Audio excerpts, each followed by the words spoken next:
Bayangkan, kalau manusia sebenarnya cuma memakai sebagian kecil dari kemampuan otaknya, lalu tiba-tiba ada satu orang yang bisa membuka semuanya, apa yang akan terjadi?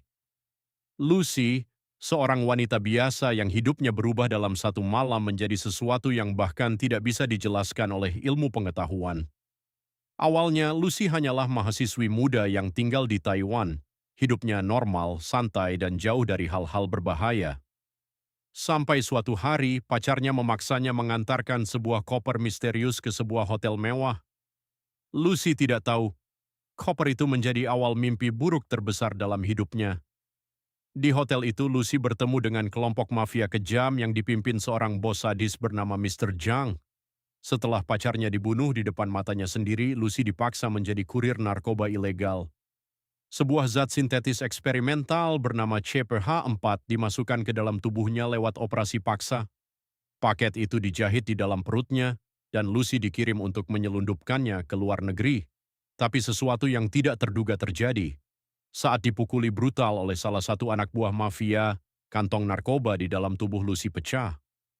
Zat CPH4 langsung menyebar ke seluruh tubuhnya, dan sejak saat itu, Lucy mulai berubah.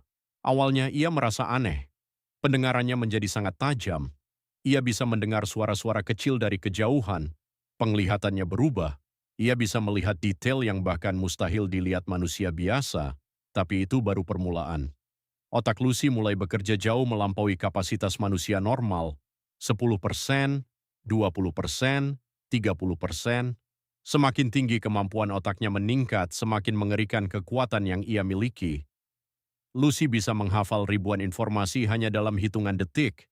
Ia memahami bahasa asing tanpa belajar. Tubuhnya tidak lagi merasakan sakit, takut, atau emosi seperti manusia biasa.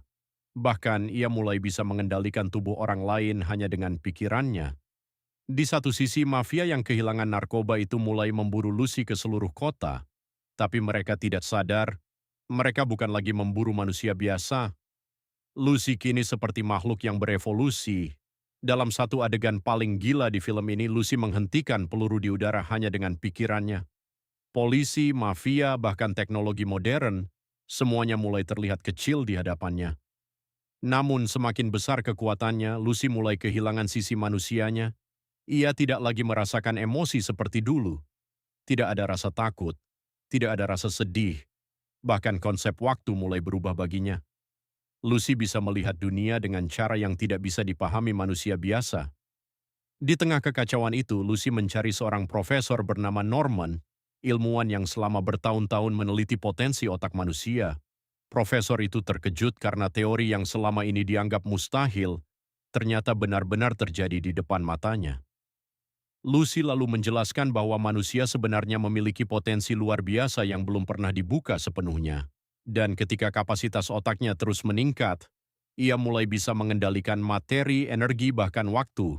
40%, 50%, 70%, Lucy tidak lagi sekadar manusia pintar.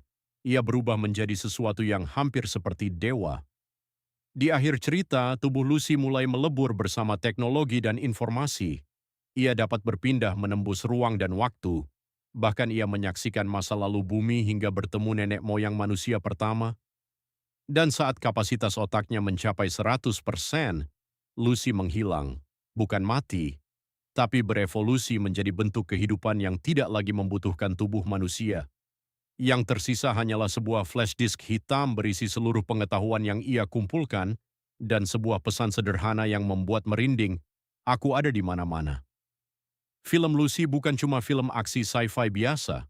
Film ini bikin kita bertanya, bagaimana kalau batas terbesar manusia sebenarnya bukan tubuhnya, tapi pikirannya sendiri?